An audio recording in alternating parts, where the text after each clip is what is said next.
The This topic of conference will now be recorded. is different microbiological analysis used in non-sterile pharma industry. And we are extremely glad that Mr. Pritam Chatterjee, Senior Quality Control Officer, with us to present the today's webinar. So without further delay, I like to request the coordinator of today's webinar, Ms. Priyanka Ray, to welcome and introduce our guest speaker. Over to Priyanka, madam.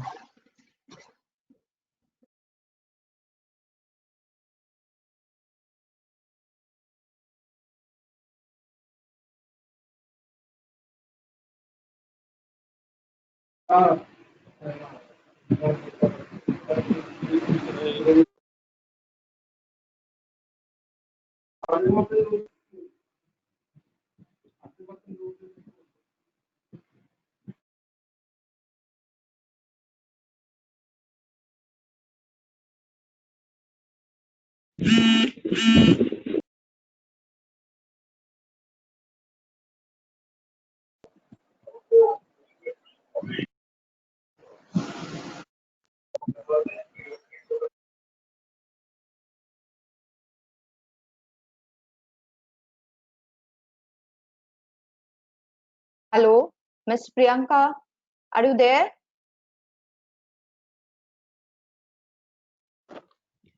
Good afternoon to one and all present today. Myself, Priyanka Ray, Assistant Professor of Guru Nanak Institute of Pharmaceutical Science and Technology, welcome you all to today's webinar entitled Different Microbiological Techniques Used in Non-Sterile Pharma Industry. Today we have with us eminent speaker Mr. Pritam Chatterjee. We are really thankful to him for accepting the invitation for being the speaker of webinar organized by us. Mr. Pritam Chatterjee is the Senior Officer of Quality Control Department in Microsynergy Pharmaceuticals located at Dubai, United Arab Emirates. Mr. Chatterjee has established his career in pharmaceutical industry since 2012 and has a 8 years experience in this field.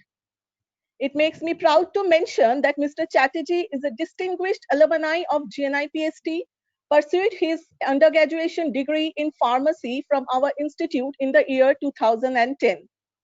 He has a post-graduation in the subject of pharmacology. He has worked with Freshness Kabi Oncology Limited from 2012 to 2016 in the Department of Quality Control of Microbiology, performing handling of water analysis and product analysis. Thereafter, he got opportunity in Life Pharma, an integrated pharmaceutical formulation company located at Dubai, UAE. He worked with Life Pharma in the Department of Quality Control as Quality Control Officer, performing water and product analysis and goods laboratory practices till 2018. Presently, he is associated with Microsynergy Pharmaceuticals as Senior Quality Control Officer, performing instruments and product validation. He has worked with various instruments such as laminar airflow, autoclave, incubator, pH conductivity instrument, total organic carbon analyzer, and so on. I am really thankful to our speaker for accepting our invitation at this hour when we all are aware that the pharma companies and their employees are undergoing huge work pressure to meet the high demands of the products.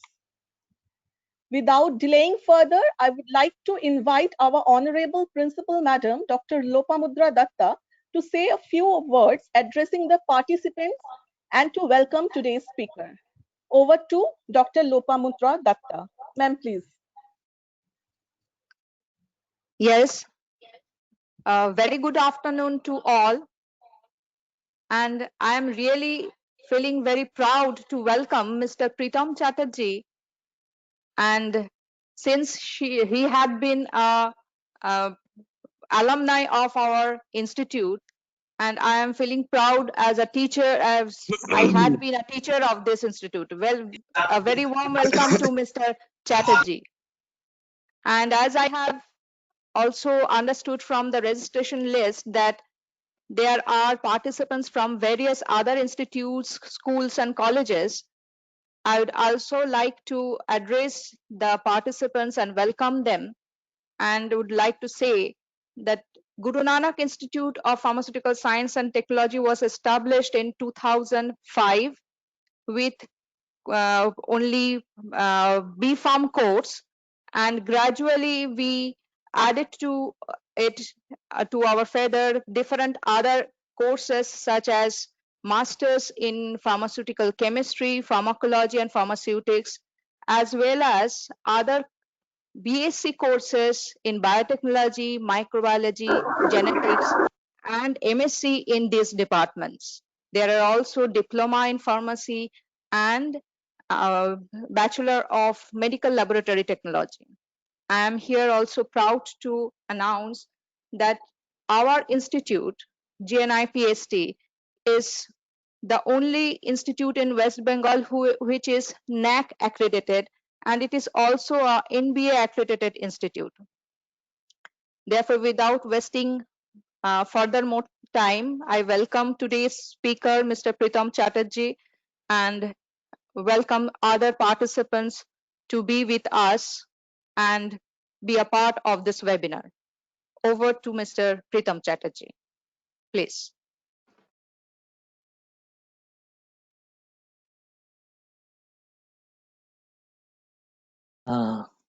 Hello everyone. Good afternoon. Good afternoon, Lopa ma'am. Good afternoon, Madam Priyanka. Good afternoon to all the students. I'm really feeling proud that today, like because of Corona, some good things are also going on, and finally, I'm just being present in this interactive session. I'm meeting after a long time with my faculty members, and good afternoon, students. Hope you will enjoy the session. So everything about me already said by Priyanka ma'am. So again, I'm saying that I was a second batch student of Guru Nanak Institute of Pharmaceutical Science. So let's go. Let's start the presentation. Hope you will enjoy. Thank you. So today's presentation is on different microbiological techniques used in non-sterile pharma industry. Okay. Just for a minute, I can switch off the video or Yes, if you wish, you can switch off the video. There is no problem. The okay, actually, I presentation cannot is see the visible. total presentation. Okay, let's start. Sure. Anyway, so first is learning agenda. Like by end of the presentation, you should have a clear idea about what are the things that let me tell you. First is quality control department overview, defense section. This slide, this point is not at all related to the microbiology analysis in non-sterile pharma industry and blah blah blah. But I put this slide because I know many of the students, you people are interested to join in industry after your graduation, after your post-graduation courses, and many of us, like, we wanted to join as I want to join in QC, I want to join in QA. So you should know what are the QC job responsibilities, what are the different sections, what we are actually doing before entering in that department. That is why I just put this point. Next is microbiology lab overview. I will just try to make a like a virtual tour, how it looks like, how a microbiology lab in a non-sterile pharma industry, how it looks like, what are the basic elements, what are the basic testing area a microbiology lab should have. Next is role of microbiology lab. Like, since we are going to discuss today on the different microbiological techniques, so we should also know what is the role of microbiology in the pharma industry, whether it's an option or it's a compulsory or it's a requirement. So what are the things, why it is essential? And coming to the next is different microbiological analysis. Okay, so in non-sterile pharma companies, today only I will discuss on the microbiology analysis which are preferably used in the non-sterile pharma companies. So quality control lab, how it looks like this is my third company where I'm now presently working, and I started like a scratch. So even the building was under construction when I joined the organization.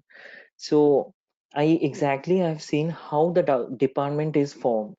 So the quality control department is formed with the section documentation at first, and parallelly you will have a clear idea like what are the segments you can join as a QC employee, what can be your job responsibility in QC department. So starting from the documentation section, what these people do, there are, I mean, any standard QC lab, there will be different sections. So this is one section, documentation lab. So what exactly they do? They prepare a different kind of specification, different kind of standard operating procedures. I think there are so many BPharm students as well as the licensed students, and they all have a little idea about all these things like standard operating procedures, what it is, and specifications, standard test procedures. As for example, I'm telling, suppose being a microbiologist, I want to do the water analysis of the water samples. So before starting this, I must have a SOP, standard operating procedures, like how to prepare the media, how to use operate the laminar workflow, etc. So for this standard operating procedures should be prepared by this documentation team. When I'm going to do any specifications, water analysis, I must have a specification like as per USP or whatever the regulatory body, what is the specification, what should be my limit of my results, and it should comply the results. So this specification also should be prepared by the documentation. Then standard test procedures, how I will carry out the testing procedures. Then coming to the next, like change control, like suppose today there are so many techniques, especially the life sciences students must have aware of that, like for we are using membrane filtration method, port plate method. Till today we are using the membrane filtration method. Tomorrow, as per the regulatory requirement, we are going to change to the port plate method. So the documentation team will take a change control, or some analyst has made some deviation, so the deviations will be handled by the documentation. So this all the documented related work are usually carried out by this documentation section. Next is RM and PM. So once the documentation department is formed, then we'll let's go for the raw material and the packing material. So starting any product, before starting any product, we have to see the raw material and packing materials, whether it is ready or not. Like raw material for whatever, like we're manufacturing a tablet. So for the tablet, we should have something, the active ingredient, the colorants, and the preservatives, or for capsule coating material. So all this is considered as a raw material, and this all has separate specification and standard trace procedures, and we follow those procedures and we do the uh, RM release. Then only we can go for the further testing. As well as for the packing material, like we have, like you have seen the tablet with a aluminum foil. So this aluminum foil is also being tested in the quality control lab. So there is a section RM and PM, they only do all the testing, and when it is released we can proceed further. Then the validation. So once RM PM is released, we'll go for the manufacturing the products, and for that the validation is really required. The pharma students have definitely studied a lot about the validation. So there is like a product validations which the QC people are doing, as well as the process validation.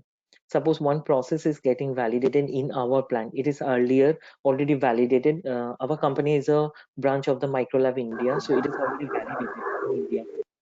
So once it is transferred here, starting from the, like after blending, after granulation, after compression, after packing, in all stages the validation sample will become for the first 3 batches, and it will be validated. And the QC people, there is a section called validation sections, they will take care of all the validation activity.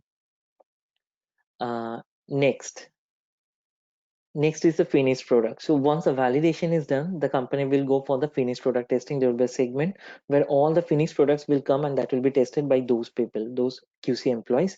And microbiology is parallelly also doing all the testing. Then stability section. So once the finished product is ready, so it will go for the stability. Also there are different temperature and humidity requirements as per the regulatory body, where we are going for the business. Like for the accelerated, we are maintaining 40 degrees centigrade temperature and 75 RH. Then for the MENA region, like for us Dubai, we are using the actually 4A zone, so we are maintaining the 30 degrees centigrade temperature and 65 relative humidity. So based on the market requirement, all the samples will be kept for the stability, and time to time it will be tested. Like for the accelerated stability study, we're testing after 1 month, 3 months, 6 months. For the long term, we're studying after 6 months, 12 months, 24 months. If the expiry is 3 years, then for after the 36 months. So stability sections are doing all this testing. Then there will be sections calibrations and qualification. What they're doing, all the instruments what we are using, like in microbiology, in the quality control chemical sections, everywhere, like starting from the very small instruments like balance, pH meter, conductivity meter, to the big instruments like the autoclave in micro, or in chemical section HPLC, gas chromatography. Everything must be calibrated and qualified, and it will be qualified periodically, like the requalifications will be done, and based on the impact of the instrument, the calibration frequency is made.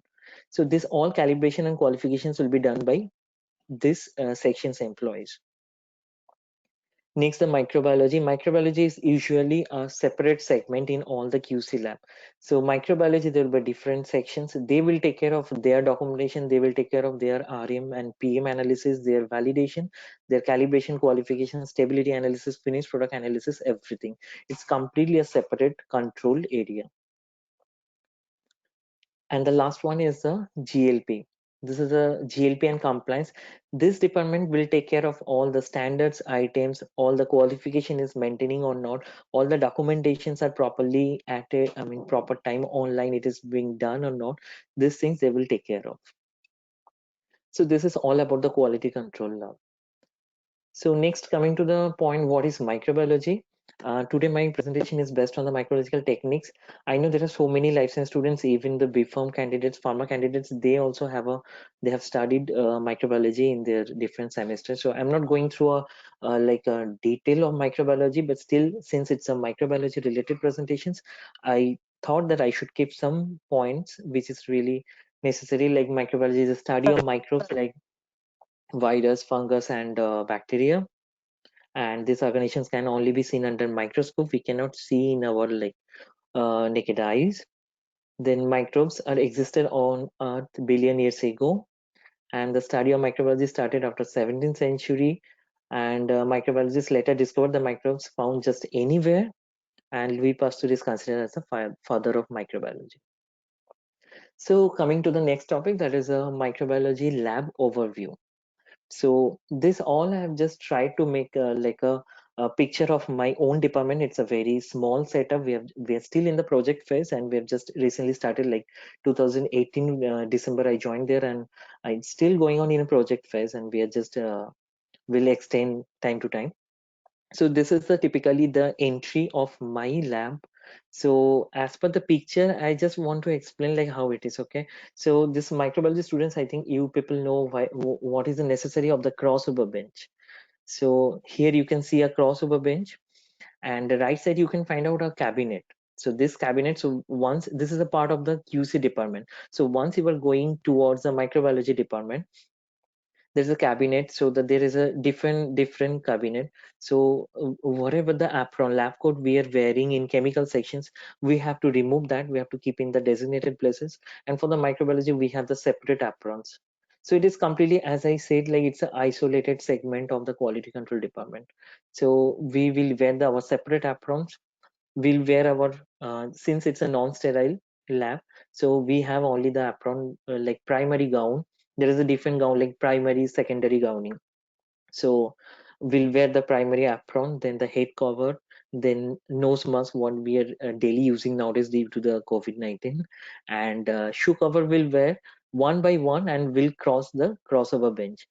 If you see properly, I hope it is visible, there is a two pictures are there. One is in with a green color background, one with a red color background. So green is actually, so everything is documented in industry. You cannot one term is there as per the US FDA.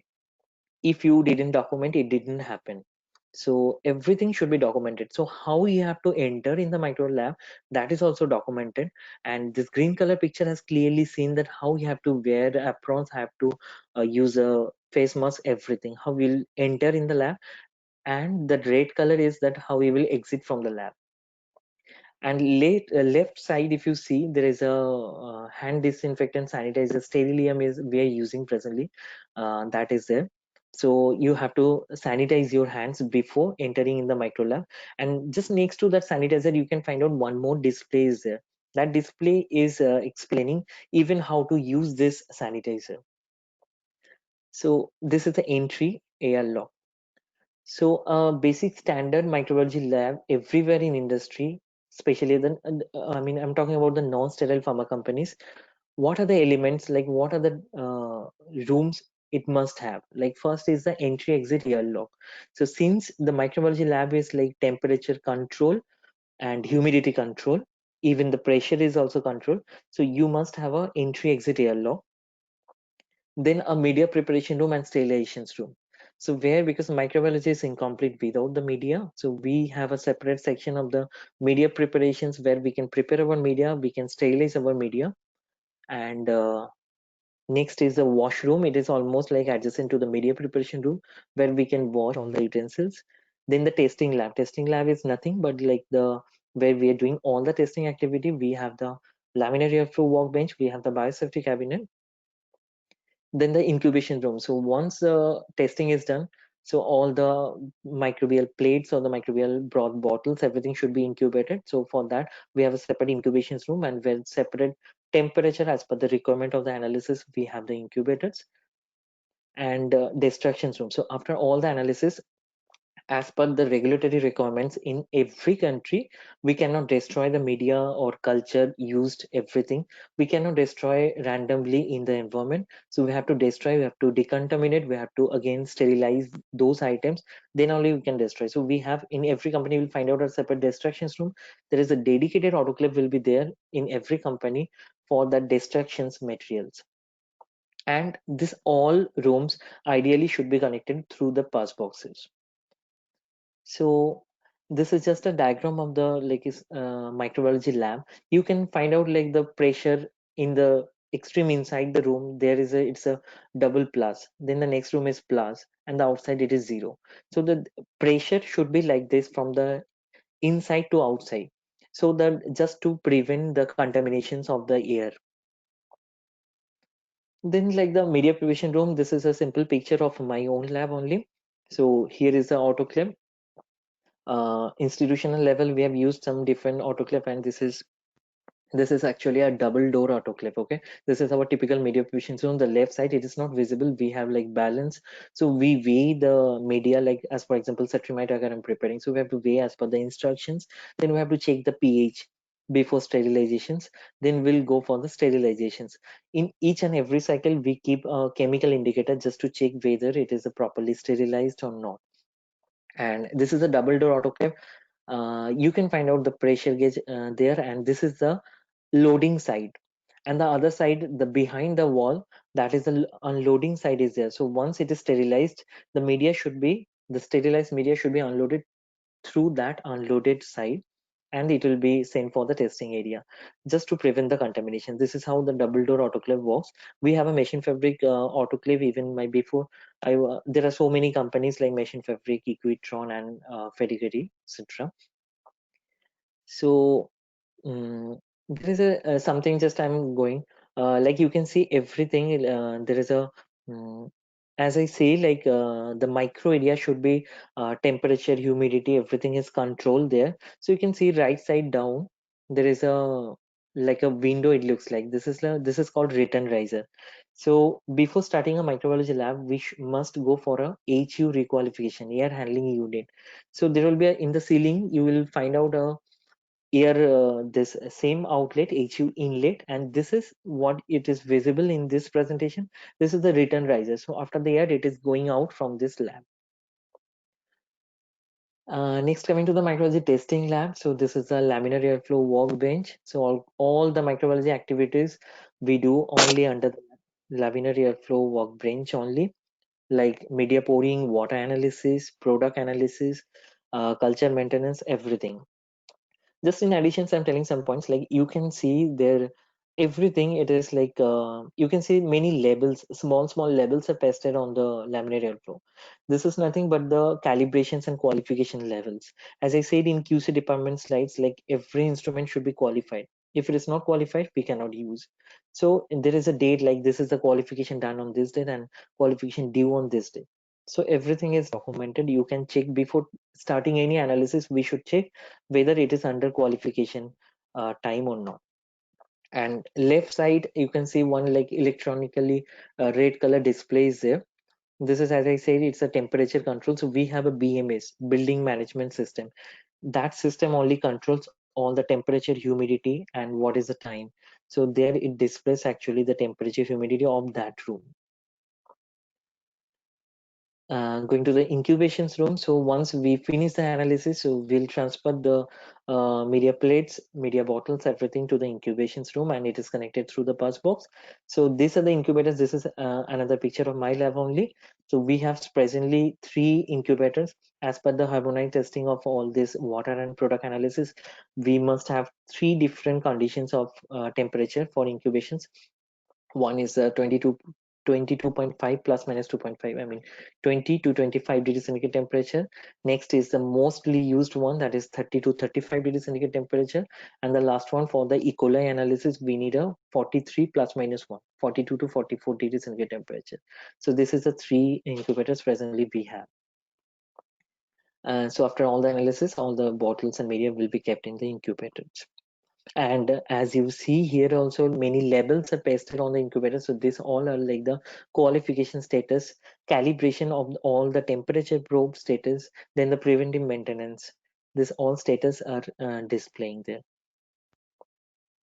Then the passbox, as I'm keep mentioning that all the labs are connected through passbox. So this is a typical picture of a passbox. Passbox is nothing like transfer of the material from this room to that room. And this small window is here, and there it is. Even you can put on your switch on your UV light, fluorescence light. There also one pressure is always maintained. So like this is the picture I've taken from my testing lab, and the other side it is the incubation area. So after analysis, we just transfer all the materials through this pass box. So role of the pharma companies. Uh, okay. So role of the pharma companies, the microbiology. So why the pharma companies, the microbiology is essential, whether it is essential or not. So the microbiology quality of the excipients, manufactured pharmaceuticals and OTC drug may have a significant effect the outcome of the final processing step and the microbial attributes, final drug. Like it is essential to check whether, suppose I'm producing one cough syrup. So cough syrup, I'm producing the active ingredient, everything I'm preparing in the manufacturing stages, whether it is there is no microbes or not, or whether if it is there, it is within limit or not, that should be tested. Otherwise, if we have the cough syrup, we'll have some microbe growth inside our body. That will be the another problem. So that is why the micro testing is very essential in the pharma, and it is necessary for the quality of the products. And moreover, it is a regulatory requirement, not a choice. So every company, they must have a microbiology department, whether it's a non-sterile or sterile. So what are used in the manufacturing of different pharmaceuticals, pharma items. So what is the role of the pharma companies? So we have in any industry, will find a different type of water, different category of water, starting from the raw water. Some company, they call it underground water, UGW, or raw water. Then starting from the general process water, then potable water, purified water, water for injection, highly purified water. Where I first work in Freshness Kabi, they had like purified water as well as highly purified water. Water for injections, it will be available mostly only in the sterile industries. So the highly purified, the difference between purified and highly purified water will be always in the circulations, whether the temperature will be more than 80 degrees centigrade temperature, just to prevent the growth of the microbes. And every company, there will be a water system, like they will do the cation technique, anion technique, mixed bed analysis, then UV analysis. Finally the water will come to the usual level. Who are the usual level? Like the manufacturing. So manufacturing, every stages, like you are preparing manufacturing stages in compression or in coating, everywhere the water will be will be used. And this water are the purified water or the highly purified water based on the requirement. So this all water should be tested in the microbiology sections, and will make assure to the plant that yes, our water is within the specifications limit. Okay, so even some companies like Freshness Kavi, they do testing for the drinking water as well. And there are different limits. Mostly we are using the USP limits. I've even mentioned the reference of the water monograph of USP. So different limits, like as for example, I'm telling raw water, we're doing the total viable aerobic count. For that limit should be not more than 500 CFU. Then for the purified water is not more than 100 CFU. For the general process water, not more than 300 CFU per ml. So like this, they have a different limit. Even some companies will have their in-house limit that will be much more stringent based on their validation study. Like our water system, we started in the year of 2019 in March, and we started, as you know, like water is also be should be qualified, the water system. Like there is a phase one system, phase one qualification, phase two qualification, 14 days, 14 days. After that, phase three qualification for 1 year. So we just recently just completed our phase three qualification. So during this qualifications, all the water will be tested, chemical testing as well as the micro testing. And this micro testing, finally end of the phase three qualifications, will make a train, will find out the alert limit, action limit, what should be the in-house limit for us. And then in future will continue the water testing. So this is one requirement for the micro. Coming to the next is, like as I said, the total manufacturing areas everywhere in pharma company will go. It's a control environment. Control in the sense the temperature, humidity, the pressure will be controlled, and there will be a limit of the non-viable count and the viable count. So here the requirement comes for the microbiology. Viable count, it's nothing but the microbial monitoring will do. I will in detail I will describe what are the microbial technique we are doing for the viable count testing. So for the reference, you can find out, you can refer the USP chapter 1116. So now coming to the different stages of pharmaceuticals, like the raw material, as I said earlier, raw material is coming for the micro testing, packing material is coming for the micro testing, validation samples in different stages, like after compression, after coating, after packing, it is coming. Then the finished products are coming, and the stability samples as well in their different conditions. So going to the last topic of our discussion, the different microbiological analysis. Okay, so GMP guidelines for microbiology, this is just I put like the, before starting any analysis in micro, before starting the functions in micro, we should keep in mind these three things. That is the personnel. All personnel must wear a apron and the other required personal protective equipment. Like with random dress, we cannot wear entire in the micro lab. Then the environment control, air temperature and humidity should be maintained. And equipment, all the equipment must be qualified and cleaned. So microbiological test method. So there are so many testing will we perform daily basis, like the daily balance, daily calibration of the small instruments, then media preparations. Parallelly, we have culture maintenance as well. But the what are the basic, like the major techniques are the growth promotion test, what we do, microbial limit test, water analysis, environmental monitoring, sterility testing, and bacterial endotoxin testing. Sterility testing and bacterial endotoxin today we are not going to discuss, because this is not the part of the non-sterile pharma industry. Mostly sterile industry they are doing. My present company, we have a sterile section as well, where we are doing the sterility testing. But today we'll discuss on the growth promotion, microbial limiters, water analysis, and the environmental monitoring. So growth promotion testing. So this is actually the quality control test of the microbiological media. It is performed to measure the ability of any media to produce the required growth when the inoculum contains a small number of microorganisms.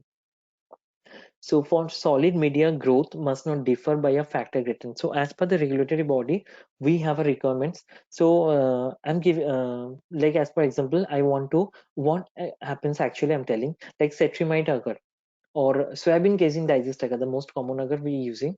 So before using this media, we must have find out whether the growth promotion test is passing or not.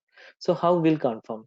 So we have a culture maintenance, we'll make a suspensions of all the cultures, and like we'll prepare a suspension that we can claim that this Ace aureus, 1 ml of Ace aureus contains this much of count per CFU per ml. Like as per our result, it is a 55 CFU per ml. SRES contains 55 CFU per ml. So now this ACDA media will prepare as per the media instruction procedures. Then after that, by using, you can use by spread plate technique or by pour plate technique. Usually, like as my company, we are using the pour plate technique. So we'll pour plate technique will pour the media and will add the 1 ml of that suspension, which claims that like 55 CFU per ml it contains. And after the required incubation time, like if the incubation time is 40 to 70 hours, after that we'll see how many counts has come on that particular. So it should be twofold of the claimed value. If I claim it is a 56 CFU per ml, so it should be within 28 to 112. Then only we can claim, yes, this media is ready for the further use. Like this in industry, each and every media, each and every batch, we are performing the growth motion test, then only it will come for the regular use. For the liquid media also we are doing the same, but liquid media obviously we cannot count the growth. So what we do, we see the clearly visible growth is present or not. So I've just put some this is also from the USP it is taken. So I've given some example of different media like ACDA. This is a mostly commonly used media. So what are the microorganism we use? Like we use Staph aureus, Pseudomonas aeruginosa, and Bacillus subtilis. And the incubation temperature is 30 to 35 degrees centigrade temperature, and incubation period is equal or less than 3 days. And we also use the Candida albicans and Aspergillus, and the temperature incubation temperatures is 20 to 25, and the incubation period is equal or less than 5 days. Like this for ACDM also we add the same microorganisms. Here only the visible growth can be observed. For SDA it is actually for the fungal media, so we add only the Candida albicans and Aspergillus. There are so many specified media we are actually using for all the testing, like McConkey broth for E. coli testing. You can find out some differences like McConkey broth. Some specific media, we can also find out whether the inhibitory action is there or not. Like for McConkey broth is usually used for the find out detections of the E. coli. So we put the E. coli just to show the growth, whether it is promoting or not. At the same time, we add A. aureus when there will be no growth, no color change of the media from violet to yellow. It will not happen since the inhibitory activity is also there. Like this, I have put the McConkey agar for E. coli. For the Salmonella media, we are using Rappaport vacilliatis broth, Xylus lysine deoxycholate agar for the Salmonella also. Then for the Pseudomonas aeruginosa, we are using the Cetrimide agar. For the Staph aureus, we are using the mannitol salt agar. For Candida albicans, separate dextrose broth we are using. Then for the bile tolerant gram negative bacteria, we're using the E broth. Then VRBG media, Clostridia, Clostridia RCM media, and Columbia. So all that specific, whatever the pathogens we're testing, the particular pathogens we are using, and we are seeing whether the growth is coming or not. Once it is passed, then only the media bottle should be in the regular use. That is how we work in industry. Then coming to the microbial limit test. So the test is used to determine the total number of the viable microorganism present, and the test is carried out to count the TMC, that is the total aerobic microbial count, as well as the TMC, that is the total combined yeast and mold count. So this is basically a quantitative estimations. It can be done through the membrane filtration method as well as the pour plate method.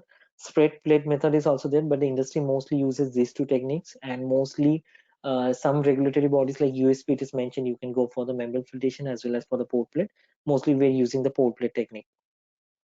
So along with that, we are also industry also performs a test for the presence of pathogens such as E. coli, Salmonella, A. aureus, P. aeruginosa, etc. Mostly we are doing the testing of pathogens of these four organisms, that is the E. coli, Salmonella, A. aureus, and Pseudomonas. Sometimes this all are like the qualitative estimations. We are just finding out whether the these organisms are present or not. Sometimes for the some specific product as per the requirements, regulatory requirements, we're also going for the bile tolerant gram negative bacteria testing or the Clostridia testing and the Candida albicans testing. But mostly these four we are doing for most of our products.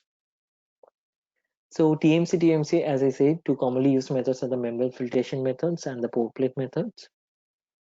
So pre-treatment of the sample. So just for example, if you receive a sample for the testing, it's a tablet. So how we do the pre-treatment of the sample. So there are two categories of the sample mostly. That's the water soluble product, water insoluble product.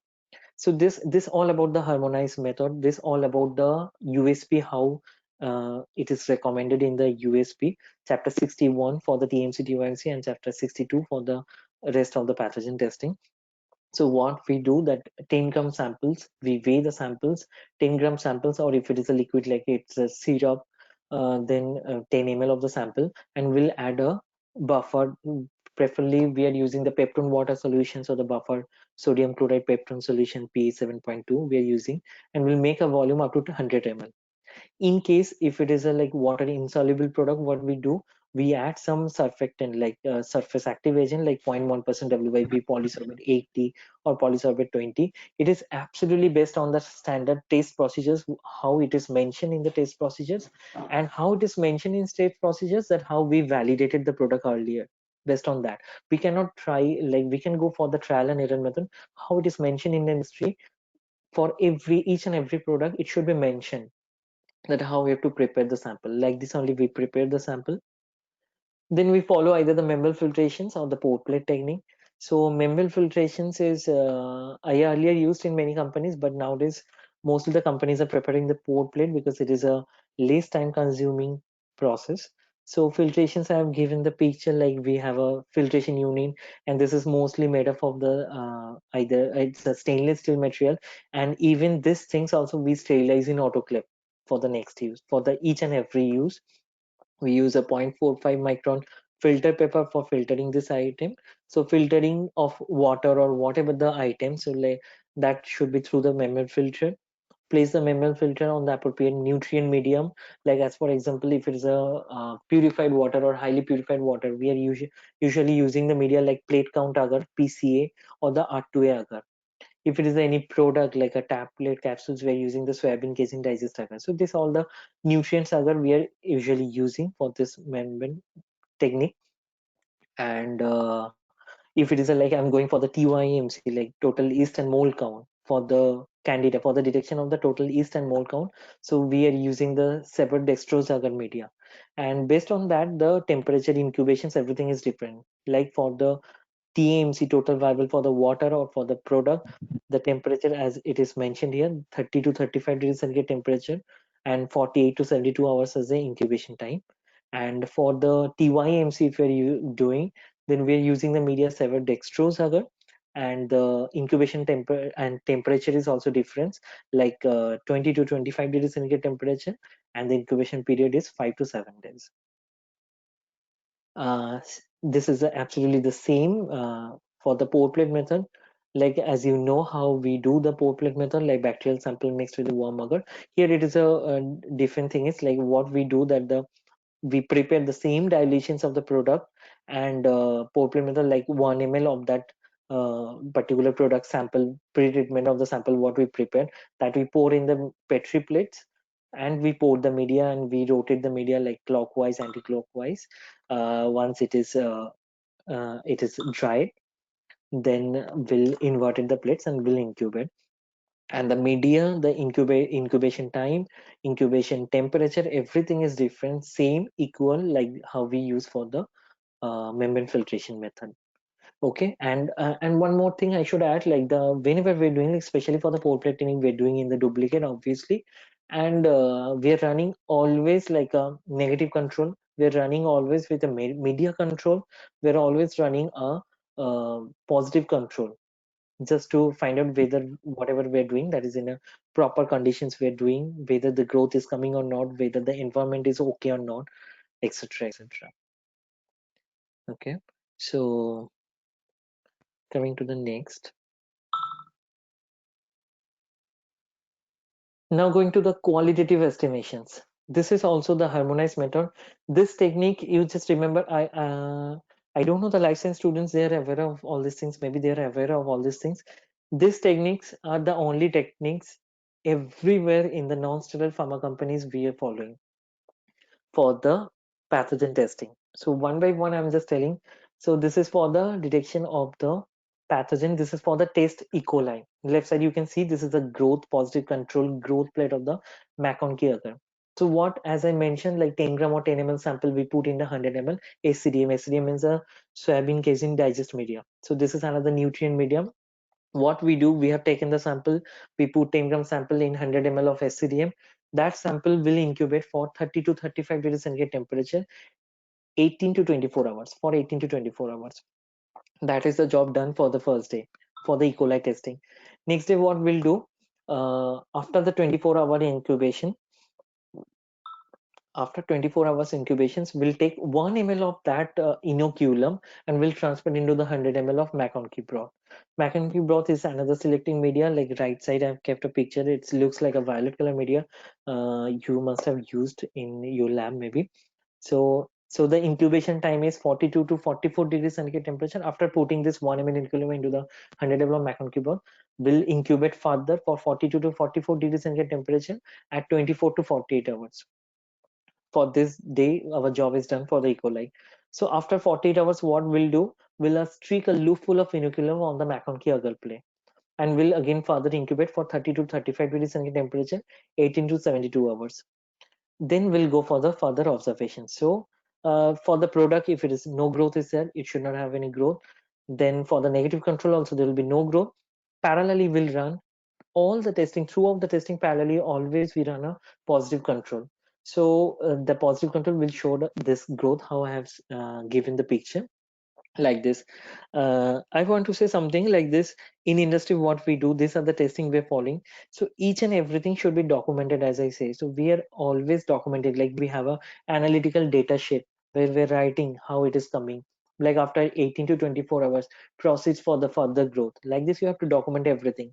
The incubators you are using, you are incubating, there also you have to mention these are the product, this is the batch number, this is the lab reference number, I'm incubating on this day, this time, and I am the microbiologist, I am the one who is incubating. So everything is documented in industry, so you can track. And this is a very harmonized method. It is, you can refer the chapter USP 62, the same techniques you will find out. Then coming to the next one, this is test for the salmonella species. For salmonella, we do what we do earlier for the E. coli and also for the Pseudomonas aereus, we put 10 ml sample or 10 gram sample in 100 ml SCDM. But here for salmonella, as per the testing procedures by USP, it is 10 gram sample in 90 ml SCDM. And the same incubation temperature and incubation time will put for incubation, that is 30 to 35, 18 to 24 hours. After the incubation is over, will 0.1 ml will transfer to the 10 ml of RVACB. This is like a blue color picture I've shown in the right side of that. It looks like that. It is a 115 degrees centigrade temperature sterilized media, Rappaport Vacilliaris Salmonella enrichment broth, and further will incubate at 30 to 35 for 18 to 24 hours. After the incubation is over, what we'll do, we'll streak a loop full of inoculum on the xylose lysine deoxycholate agar plate. This is another specific media used for the salmonella, and further will incubate for 30 to 35 at 18 to 72 hours, and we'll go for the final observation. Coming to the test for the Staph aureus also same like the E. coli. First we'll put the sample in 100 ml of SCDM and the same incubation time and temperature. After that, the incubation time is over, we'll streak a loopful inoculum on the mannitol salt agar plate, that is 30 to 35, will incubate for 18 to I think the presentation there is a wrong thing. It is actually 18 to 72 hours, not the 18 to 24 hours. It's 18 to 72 hours is the incubation period, and finally we'll go for the observation. And for the cetrimide agar also the same technique like the Staph aureus we are doing. So after the SCDM incubation is over, we'll streak a loopful inoculum onto the CA agar, that is a cetrimide agar. And again, the temperature is 30 to 35, and the incubation duration is 18 to 72 hours. Then we'll go for the observations. I put the references like the microbiological examinations of the non-sterile product, microbial enumeration test. This is the chapter 61, and next one is for the specified microorganism. This is chapter 62. These are the 4 techniques very commonly using. Apart from them, there are 3 techniques as I mentioned earlier. Like we are going for the Clostridia testing. Clostridia, there is a A new thing is there, we are doing the heat shock treatment. So there is a two samples we prepare basically for the Clostridia testing. One is heated sample, heat shock treated sample. One is without heat shock treatment. So what we do, we take the sample, 10-gram sample in 10 ml of SCGM. Then we'll do the heat shock at 80 degrees centigrade temperature. After that, we'll incubate in RCB, reinforced clostridial broth for 24 to 48 hours. And further, we'll streak on the inoculum onto the Columbia agar plate. Then sometimes for some product, we're doing also the Candida albicans testing, like we'll put the sample in the severed dextrose ball for 3 to 5 days. After that, we'll streak the loop full inoculum onto the SDA severed dextrose plate and another 24 to 48 hours. For the bile tolerant also, there is a separate technique. We're using the media like the E broth, then the VRBJ media we're using. So these are the three techniques. It is not commonly used, but there are some products we do the testing for that also. So microbial technique for the water analysis, the same I described for the product, the same techniques we use for the water samples also. Like the TVSA we do, here's the difference for the product. We're doing the TAMC, total aerobic microbial count, as well as the TYMC, yeast and mold count. See, here we'll find out only the viable aerobic count, and the media is little different. Like we're using some companies are using the plate count agar PCA, some companies are using the R2A agar. This is based on the whatever the regulatory bodies where they are making their business, like they're following the USP or they're following the BP based on that. So presently in my company, we are following the plate count agar that is commonly used in every industries. And the pathogen testing for, like we do the same pathogen testing, E. coli, Salmonella, Asorias, P. aeuginosa, and we follow the same harmonized testing for the water as well. There are some other testing some companies do, like when I was in Fresenius, we used to the bacterial endotoxin test, and we used to perform through the gel clot technique. But most of the non-sterile pharma, they are not going for the bacterial endotoxin testing. And water analysis, apart from that, some company will go for the coliform testing, and parallelly there are so many chemical testings are also going on. And chemical testings are also going, like test for pH testing, conductivity testing, and different titration test for the nitrates, oxidizable substances, etc. Then coming to the environmental monitoring. So as I'm repeatedly telling that the environment should be controlled. So what is the environmental monitoring and what exactly we're doing as a microbiologist? So microbiological monitoring is a study designed to demonstrate the control of the viable, the living organism in the critical area, like the manufacturing control areas, microbiology lab, isolators, the laminar airflow, biosafety cabinet, everywhere.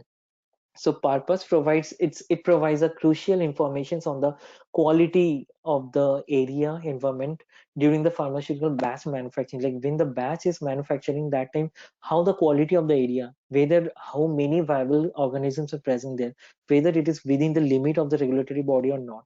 Just to check, we perform the environmental monitoring. And it also prevents the release of the potential contaminated batch, like in case I'm considering the worst situations, like the area is really contaminated, there is a fungal growth in somewhere in the area, and still we are continuing the manufacturing stages. So finally it will manufacture a contaminated batch only, nothing else. So better prevention is better than cure, so we'll go for environmental monitoring during testing so that we can prevent these contaminations, or we'll at least come to know that this is not the ideal situations while manufacturing the batch. Then prevents the future contamination by detecting the adverse trends. So what we do, like the monthly monitoring in a schedule, we do some area monthly, some area twice in a month, even some area during the analysis, different frequencies there based on the requirement or the impact of the area. So we will have a train, so we'll come to know this is the worst area, so we'll identify this adverse future contaminations. Okay, so this is like 5W: where, when, what, who, and how. So where we're doing the environmental monitoring, we're doing environmental monitoring in manufacturing area, microbiology lab itself, obviously. Then only we can claim that our lab is a properly environment control. Then the dedicated classified areas like the laminar airflow workbench, then some isolators will be there in manufacturing sites. So this all the area will do the micro testing. When will do different conditions we're doing. Like we have also qualified the area before starting any manufacturing in a company, and we'll keep continuing, like requalify, we'll do the requalification as well. So ER sampling and settle plate, these are the two very commonly used technique. This can be done at rest condition. Rest conditions is what, like there is no movement, there is no manufacturing process is going on. So this is a rest condition, and this is probably considered as the best condition where the contaminations will be least. And the operation, in operation conditions, this is what is the conditions when the man movement is there, when some batch is being manufactured. So there is so many man movement, there is so material movement, so there the chance of the contaminations will be higher. So we'll perform the environmental monitoring in that time also to find out the worst condition as well. Then coming to the personal monitoring, that also we are performing. It is when the person leaves the processing area. I will come to the next slide. I will describe what is the personal monitoring. Then the what is the conditions of the air in the control area only we are checking. Who is doing? Any random persons or a manufacturer production persons cannot check. Only the trained personnel or the microbiologist with a documented training can only perform this testing. And how as per the current standard operating procedures of the particular company or the GMP or GLP norms. So what we do basically air sampling. Some companies are doing the air sampling, and some companies are doing settle plate exposure as well. What is this settle plate exposure? You have to do nothing. You have to do there is two type, in operation or rest conditions. So whatever the conditions, you have to be present. Basically, we're using the Travin casein digest agar for the environmental monitoring. What we'll do, we'll take the media in the production area. Suppose we're going for the environmental monitoring in the production area. So what we'll do, we'll expose the plate for the 4 years. I think some sound is coming. Uh, okay, so we'll expose the pre-incubated soybean casein digest agar plates for the 4 hours. After 4 hours, we'll close the plates. I've seen in the left side of the slides that how we expose. There are different Petri plates stand in different company, and we'll expose the plates. What we'll do for the active air sampling? For the active air sampling, Raisa, you can see a picture I've given, that is a ear sampler. This is a very small instrument. You can see one thing, like instrument, you will have industry. Each and every instrument will have a different instrument ID. Like for this instrument, the instrument ID, it is given Q015ASR, like this. So this is the air sampler instrument. So what it does, it will absorb the 1,000 liter air in 10 minutes per cubic meter.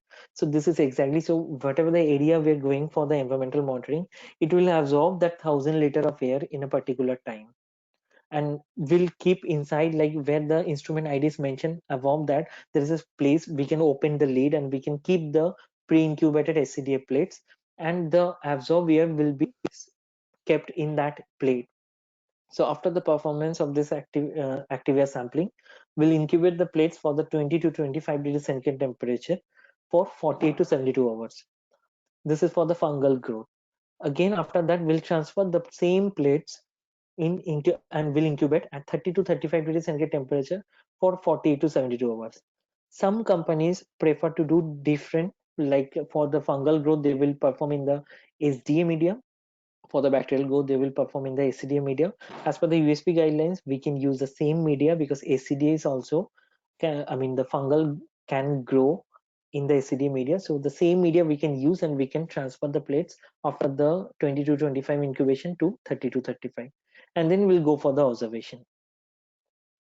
And this observation, that too also as per the company in-house limit, everything as per the qualification results, as per the train, will have a separate limit also, that I will come to know, come to tell in the next slide. So another thing is the surface monitoring, that also we perform. This is what, this can be classified in two types, that is a contact plate or the Rodak plate. This is actually like the picture it has been seen, like it is a 55 millimeter plate, and we have to pour the media in such a way, like the surface area, if it touch somewhere, it will be touched, the medium will be touched. So 55 millimeter contact plate to be fixed on a flat surface for more than 10 seconds, like isolators, like the laminar air flow, which is considered as a ISO 5 area.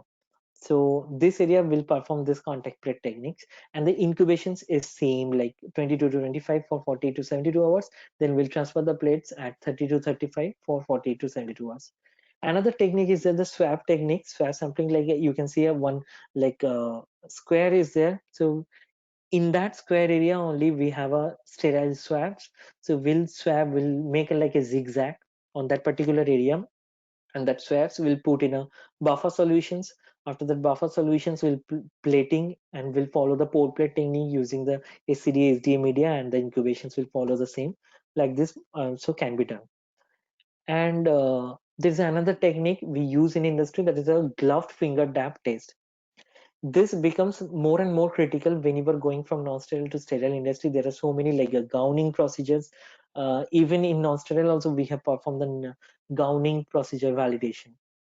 So finger taps is like the same technique, the same media we're using, the same incubation using. The thing is that the personal monitoring, as I said earlier, whoever is completely involved in the manufacturing stages, he's after the processing area processing activities is finished, his 5 finger will tell him to put on that contact plate, that 55 product plate, and that plate will be incubated and will maintain the same incubations, will find out the observations. So for each and every kind of monitoring we'll have a separate limit, and it should specify the limit as well. Some companies are also doing the personal monitoring, like that arm, left hand, right hand, then face, everywhere they're touching, even the shoe. So all this will touch the contact plates, will keep for the 10 seconds and will incubate, will find out whether it is meeting our specification or not. So this is the recommended limits for the microbial contamination. So like as you know, there is a different grade, like grade A, B, C, D. Also some regulatory body also mentions like the ISO 5 area, ISO 6 area, ISO 7, ISO 8. So ISO 5 is the grade A, where the air sampler limit is less than 1.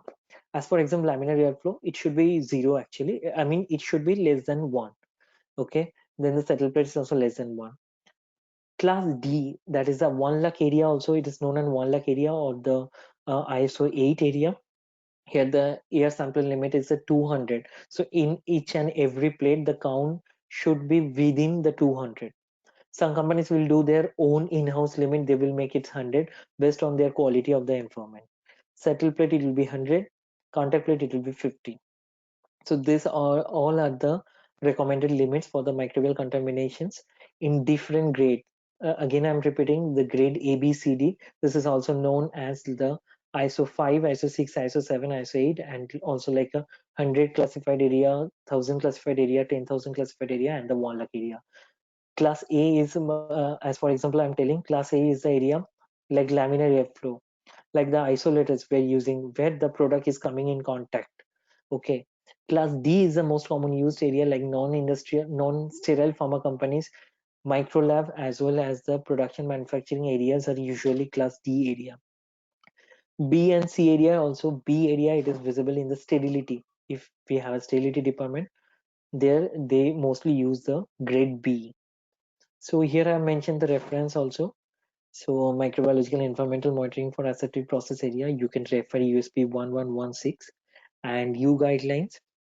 So these are the mainly the techniques, like the microbial limit test for the product, microbial limit test for the water analysis, and the growth promotion test, and the environmental monitoring. We perform different type of different aspects of environmental monitoring.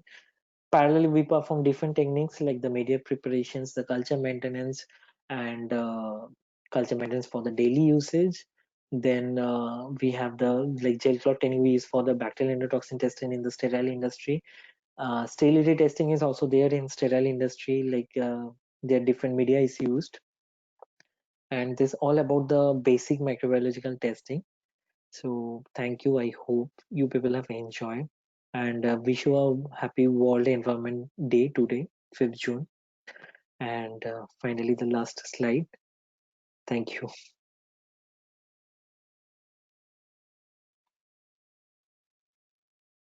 I think so. Here I finished my presentation. So if any queries are there, and feel free to ask me, like if any industry related any interactions, anything, whatever my knowledge, I will try to explain my best. So let me know if you have any questions. Okay, thank you, Mr. Chatterjee, for the wonderful and detailed presentation. I am sure that our participants will be benefited by this. So I have a few questions, one or two questions in the chat box. First Mhm. is from a student of GNI PhD only, Shomo Mukherjee. Will you please give some details about the procedure of water qualification commonly used in pharma industry? Okay, water qualifications like we recently did last year also. First, you have to divide. I'm just talking about the micro analysis. Okay. First, the water qualification document is made on the three segment: phase one, phase two, and phase three. Phase one consists of 15 days. Then we'll go for the phase two, and for the phase three, it will be continued for the 1 year.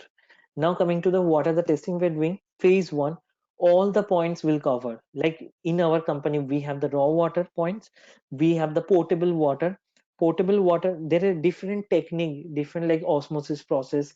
This water system is they're maintaining different techniques. Okay, so they have different grade, like before ionization, before catalysis, all these things. So based on that quality of the water, they have divided different grade of the water, like these are the potable water, these are the purified water. Not only that, in purified water also we have different segments, like we have after UV, this is the generation point, this is called as a generation point. Then there are so many user points, like after UV, all the manufacturing area, like 10-20 based on the size of the industry, different user points will be there. After that, and water system is usually will find out obviously in a like circulation, it is a 24 circulation process they are following. So what will happen, again the same water will come out in the water system, and there will be a point like return loop. So there the chances of the microorganisms will obviously high. So this all points will cover in the phase one. So this phase one is a study to find out. This is just study to find out whether our testing is matching our specification or not.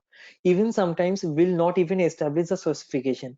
Based on the phase one study only will make our specification, our in-house specification. Then we'll go for the phase two. Suppose in phase one we have find out some modifications required, that this is we are claiming as a purified water, but the quality of water is not at all the purified water. So we have to modify the treatment, whatever the treatment the water system people are doing, so they will do.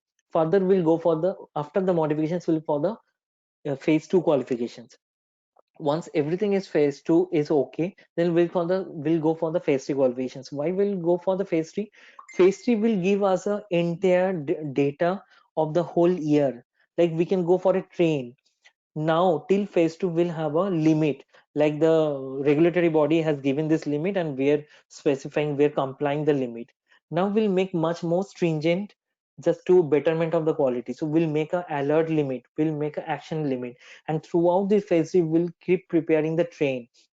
Like this point I'm getting average, this is the minimum, this is the maximum, and we'll make a train based on that. We'll finally find out our alert limit and action limit. So this is about the phase three. Is that okay? Hello, is that Yeah, clear? I suppose it is. Yeah, I suppose it is quite clear to the student.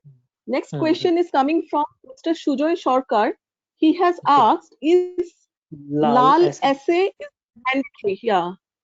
yes, this is Lal as this is another coming to the like sterile industry we are following. I worked in Freshness Cabby. This is actually a API industry that was a non-sterile facility, but they are manufacturing the active pharmaceutical ingredients which will be used for the sterile products. Okay, so they almost follow the sterile activities and policy everywhere, like the highly purified water they're using. So there I did the sterility testing. So there LAL assay, that is a LAL sensitivity test, that is mandatory. If you're going for the BT testing, obviously the LAL sensitivity is mandatory, like whether it is a 0.125 or 0.03, whatever the sensitivity you are taking, that is matching or not. So that is obviously mandatory if you're going for the BT testing. Okay. Okay, next question is from Anvesh Bhomik from BPharm third year. Sir, could you Okay. please clarify the air sampling technique, especially the incubation periods? Okay, hi Anish. Air sampling technique is nothing but, suppose you are going for the manufacturing area, you have to take the as per our the diagram on the standard operating procedures, it will be mentioned that this is the compression area and this is the four locations. In my autoclave side, there's a yellow color sticker was there on the floor. So like this industry, it will be a mark everywhere that where exactly will perform the active air sampling. Now what you have to do, you have to take this SCDA plates, you have to go to the production area. There is an air sampler, a small instrument is there, a calibrated instrument. There is a lead is there. So, and small motor is there. So you have to open the lid, you have to place the SCDA plates, then close the lid and start. The system will be automatically, it is a prefixed system. It will suck the air 100 liters per minute. So that finally 10 minutes, it will automatically end. And so finally it will suck the 1,000 liter air in that area. So this is the technique what we are doing in the area where we're doing the air sampling. And after that, the incubation is same as I mentioned, like the first it will be incubated at 22 to 25 temperature for 40 to 72 for the fungal growth. Then it will be transferred to 30 to 35 for 40 to 72 again for the bacterial growth. And finally we'll observe the what are the observations, like there's a limit, like suppose as for example I'm telling active air sampling we're doing in the manufacturing area, which is a class D area, 1 lakh area. So there the limit is, suppose it is a 100 CFU. So this plate should comply that limit, like it should not be more than 100 CFU. If it is a more than 100 CFU, it will be considered as a incidence or a deviation, and the further investigation will be carried out. Okay. Next uh, question is from Shomik Adhikari. He is asking about the role of HEPA filters. Yeah, hi We'll Shomik. elaborate Yeah, more. HEPA filter actually I have not mentioned in this presentation. Obviously, it plays a very important role, HEPA filter. As I just slightly mentioned in that autoclave slide only, that we have a supply and return riser. So before starting the micro lab, that qualification of the area, which I mentioned, like a temperature, pressure, and non-viable count. So this non-viable count here, the HEPA filter role comes. So will the engineering team actually take care of these things, and they will do different techniques like the uh, filter integrity test. Okay, then the air flow pattern. So I've seen like the ceiling usually will find out the supply flow, whereas in the corner downside wall you will find the return. So this flow pattern is mentioned, maintained or not.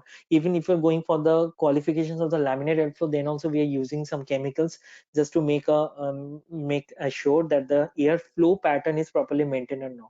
So this HEPA filter, this is a role like it helps, like even we are just we're specifying this is a ISO 8 area or this is a ISO 7 area. So this all about based on the HEPA filter, how it is filtering the air. So this is the basically role of the HEPA filter. And I think another question I'm saying that how HU maintain in industry, how do the HU system properly working or not? Obviously the HU has to be it is working properly. So that is the same like this HEPA filter, everything is there. And in industry you'll find that the engineering department is taking care of all these things, like they will go for the preventive maintenance. This HEPA filter, everything should be cleaned periodically as per their preventive maintenance schedule. It will be qualified periodically, like this. Suppose last year I've qualified my microbiology lab. Again this year I will qualify the HU qualifications, requalifications will be carried out. How it will be carried out, like this: HEPA filter integrity test, airflow pattern, non-viable particle count, and obviously the micro count. Okay. Hi. Yeah, next question is from Noor Jahan. She is asking about the validation of the drugs. Okay, validation of drugs. There is a product validation, there is a process validations. Product validation. First, coming to the product validation, how it happens. Like I'm presently working in the MicroSynergy. This is a branch of the Microlab India. Okay, so what are the products we are recently using? This is actually MLT validation, microbial limit test validation, or for the chemical section, they're calling like an analytical method transfer. The validation, it is already validated in Microlab Bangalore. We are just transferring the product, but for the micro, we're doing the repeatedly validation. So how we are doing the validation, same like the product testing, how we are doing the MLT technique, na? Same way we are doing the validation, but there will be a little difference. What is the difference? Usually we're keeping the negative control, the product and the positive control. For the validations, what the basic fund of what we are doing, we're keeping the negative control, we call it NC. Then the positive control, we call it PC. We'll keep one sample that we call NPC, negative product control, where we'll run only the test sample, and we'll run one we call PPC, that is a positive product control. What we'll add the positive culture, like ACE or ES, whatever the culture you're using for your validation study, as well as the product. This is why we're doing this, is we are checking the recovery of the microorganism. So like if I'm testing everything and the like ACE or ES growth is not coming, and I'm sure that okay, this is a microbial free, I cannot be sure like this. I have to recover the growth of the microorganism as well, so that I can confirm that the yes, my product is actually validated. This is how we do.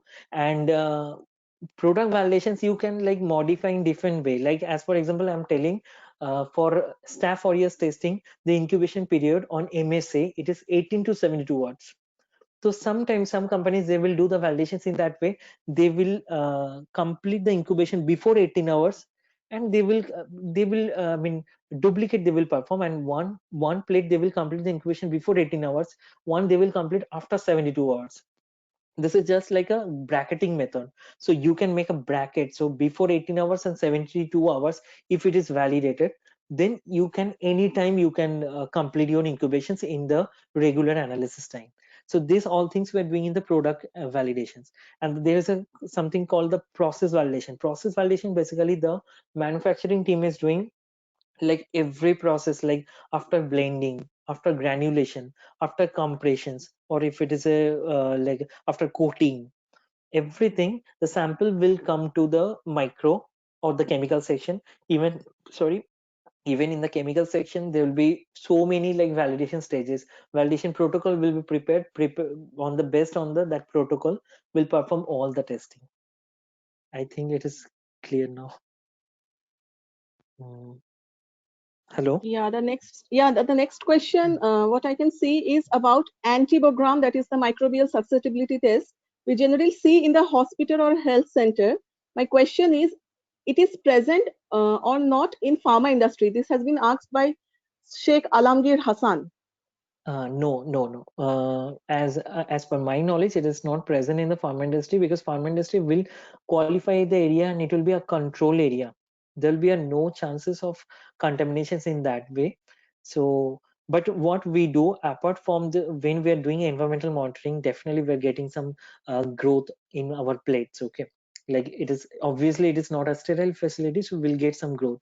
So what we'll do based on this is like how water qualifications we're doing, area qualifications also we are performing. So based on our data, we'll find out like this, that same colony, same characteristic colony we are getting, and we'll call them like a environment isolate 1, environment isolate 2, environment isolate 3, like a library will maintain. So these are the common environment isolate we're getting in our company, in our facility. And if we have that facility, it is okay, otherwise we'll send to the outside testing lab for the characterization, for the gram staining and the identifications what is the exact microorganism it is present. But as per my knowledge, it is not present in our facility. Thank you. Okay. Yeah, next, there are two more questions. One is asked by Abhishekta Banerjee. She is asking that, sir, what is the difference between quality control and quality assurance? Can a microbiologist have any opportunities in quality control department except microbiology lab department job? This Yes, is it's a something. very nice question. Yeah. So first of all, I'm telling you, I'm actually a B.Pharm candidate. Then I did the M.Pharma. Then I'm working as microbiologist. I just did my M.Pharm project from IIT Kharagpur based on microbiology, and I went for an interview of the quality control, and they keep asking me about my project, and they will come. They came to know about my microbiology related project. Finally, I was appointed as microbiologist. So there is no like hard and fast rule that since you were studying microbiology, so you can join only in microbiology. You can join everywhere, and once you will gain your experience, you will be the mastermind on that area. So further you will join in that area. Secondly, secondly, microbiologist can obviously, I have so many friends working in the industry. They're the microbiology, they had MSc in microbiology, MSc in biotechnology, and they are now presently running the HPLC. So surely you can join in the chemical section in QC as well. Coming to the QA, anyone can join. QA is like the quality assurance department. So anyone, like even in sterile industry, specifically, they will recruit some microbiology candidates because just for the microbiology, because the sterile microbiology is very microbiology is very the crucial. It plays a very crucial role. So they need microbiology candidate as quality assurance employees. And if you join as a quality control employees, like you are joining as a microbiologist, after few years experience, based on your experience, even you can join in the QA for the compliance team, for the audit team, for the like AQA analytical quality assurance team, etc., etc. Now, what is the difference between the quality control and quality assurance? It's very simple. Quality control is doing all the testing. We have the specification, we have the procedures, we're doing the testing after we receive the samples from the productions, and will report what are the results. Quality assurance, what they're doing on the aspect of the QC department, they are checking whether we're maintaining the compliance or not, and what are the results that they're assuring document wise. And quality assurance also has different sections, like they have a training team, they have an audit team, they will make the internal audit. Internally, different department, they will conduct the audit. They will review all our document. So this all are done by the quality assurance. At the same time, there are so many different, like IPQA, in process quality assurance. So they will go to the production. Suppose this process validation is going on in production, so that time some IPQA guy from the QA department will go, and he will constantly observe what exactly is going on and whether it is meeting the regulatory requirements or not. Like this QA is a very huge segment. So that is all about QA. But yes, you can join anywhere being a microbiologist in QC QA. And to addition to this, I'm just telling, this country also, for the microbiology, there's a huge scope for the food industry. Lots of food industry is there, and even in hotels, they will recruit a food hygiene safety officer. For that only they recruit majorly microbiologists only they recruit. Then different segments, like they even Emirates also, for their flight catering system, they recruit microbiologists. So lots of opportunities are there, don't worry. Thank you. Okay. Okay, the last question is, which test is more efficacious for testing pyrogen, whether it is the LAL test or the rabbit pyrogen test? This question is coming from Shomik Adhikari.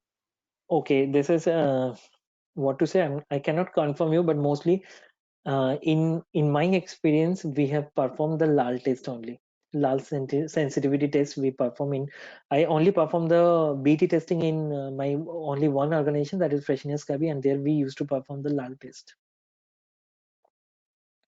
Okay, that's all from the question section, I suppose. Okay, thank you. Priyanka, just a sec. Can I get in? Rather, I would say I would like to barge in.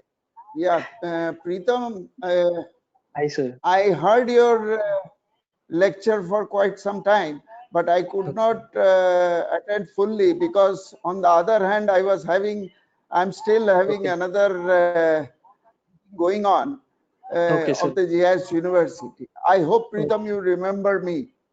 Obviously, sir. I think I'm happy that I'm still interacting with you all again. So that is one of the good things of this corona outbreak anyway. As far as I have been informed that you passed out in as the second batch, I think. Yes, I don't know. Yes, sir. Yes, sir. Second batch. You were the second batch. Yeah, and it was a very small college at that time. And now, I don't know how long ago you came. Did you come to the college after passing out? Sir, actually, after a long time, like one time that alumni I met the very next year, then because of the job, I was settling somewhere else only, so it was not possible actually. So anyway, you should come once to the college whenever you are in India. I have been also informed that you are in Dubai. So yes, sir. That's good. doing very good, and Yes. your this webinar was also very impressive, and you have Thank you. given a very detailed talk and very elaborately and in a very simple manner you have explained. So it Hmm. seems a lot of questions from BPharm second years and all these things, Yes. but yes, and you have tackled the whole thing, and I'm sure you are tackling everything very nicely in Dubai. Thank you, sir. And So one more you thing, have, just I want to mention, is like from our yeah, batch, for the students also, I think it will be like an inspiration for them. Actually, one student like Avra Chanda, he was a student from our batch who actually came to Dubai. So he joined Life Pharma, and so after sometimes he only recommended me. So then I came to Life Pharma, and presently Avra is working for the Neo Pharma, that is in Abu Dhabi. He's working as a QA executive there, and then I shifted to Microsynergy. And one more friend of ours from the same batch, Saurabh Bhattacharya, he just recently last year November, he came and he joined in Life Pharma. So altogether, like three of us from the same batch of Genius PhD, we are now presently working for the companies in Dubai. So we're just like we're connected very well. very, So yes. So, anyway, quite some time ago, maybe in the years 1990 and 91, 92, yes, I had been to. okay. Can you hear me? No. No, something like it's making problem a little bit. Yeah. Am I in? Hmm. Can you hear me? Yes, yes. Yes. So in 90s, in early 90s, Okay, late 80s, means 89, 90, and up to 93, I had the opportunity to visit these countries, okay. especially Dubai, Abu Dhabi, Sharjah, and Yes, Bahrain. yes, And so quite a lot of countries here in Middle East, I was moving around. yes, So it's good that you people are there, and I'm sure that those countries have developed much, much more yes, sir. now. Yes, sir. So it is great that one of my recent students, you are doing very good in that country, and I Thank wish you you so all the much. best. And once again, thank you very much for responding to our request to come to our Thank you. It's webinar. my pleasure. uh, Uh, and I be in love touch to with do this. us. It's definitely, sir. Thank you. Be in touch with us, and we will have, I'm sure we will have a lot more opportunities. Thank you. Sure. Thank you, sir. Thank you, Avri sir. Thank you, Lopa ma'am. Thank you, Madam Priyanka. Thank you, all the students. I hope Yeah, Mr. we. Chatterjee, thanks a lot. Now I would like to request our director, sir, to felicitate our speaker by presenting the e-memento. Yeah. See, I think memento can be given by Lopa Madam, isn't it? Yeah, Yeah, okay, because sir. see, this is a memento which we cannot give by hand. It is only by internet, through internet only. So So yes, yeah, hi. Lopa, please. Hi, Yes, ma'am. since we are meeting virtually, it is Yes, ma'am. really a proud moment for us. Thank, Therefore, we are presenting you this e-memento on this thank you. platform. Thank you so Thank much, you ma'am. again so much, Pritam, for being with us. Hope Thank you, that ma'am. you will be in touch with us, and we will Definitely, again meet in future in another program. definitely, So ma'am. all the best for you. Mm. Hope you will prosper in your life further. Thank you so much, Thank ma'am. you so much. Thank you, everyone, all the students also. Hope you people enjoyed the session. Definitely, your talk was so much informative and elaborate that the students must be very much be benefited from your talk. Thank Thank you. you. On behalf of our institute, I thanks all the participants who have taken part in this webinar. Today we have got a very good attendance, and I hope that in the future webinars also this type of attendance will be maintained. Thank you, Mr. Pritam Chatterjee, You're for most giving such welcome. an informative talk. So here we end the session. Thank you, Okay. everyone. Okay, thank you. Thank Have you, a everybody. life. Thank you.